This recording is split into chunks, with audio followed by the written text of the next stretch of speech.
అటు కాంగ్రెస్ ఇటు బీజేపీ సిగ్గు విడిచి కేంద్ర మంత్రి స్వయంగా సిగ్గు లేకుండా పక్కనున్న వారు ఒప్పందిస్తే నోటికొచ్చినట్టు జలవనరుల మంత్రి మాట్లాడినారు మొన్న పార్లమెంట్లో. వెంటనే మా సురేష్ రెడ్డి గారు సమాధానం చెప్పారనుకోండి, బట్ ఆయన కూడా అంతే మాట. అట్లాగే ఇక్కడ ముఖ్యమంత్రి నుంచి మొదలు పెడితే గ్రామీణ స్థాయిలో ఉండే కాంగ్రెస్ కార్యకర్త దాకా ఒకటే మాట, పాడిందే పాటరా అన్నట్టు ఒకటే మాట, ఒకటే సొల్లుపురాను.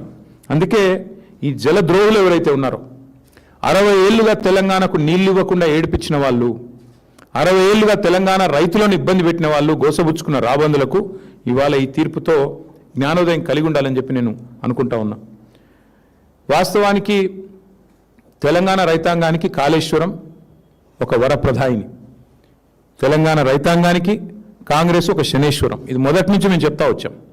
కాళేశ్వరం అనేది ఎంత వరప్రదాయిని అనేది ఎంత వాస్తవమో, కాంగ్రెస్ అనేది శనేశ్వరం అనేది కూడా అంతే అక్షర సత్యం. ఇది ఈరోజు రైతులు ఇప్పుడిప్పుడే గ్రహిస్తూ ఉన్నారు.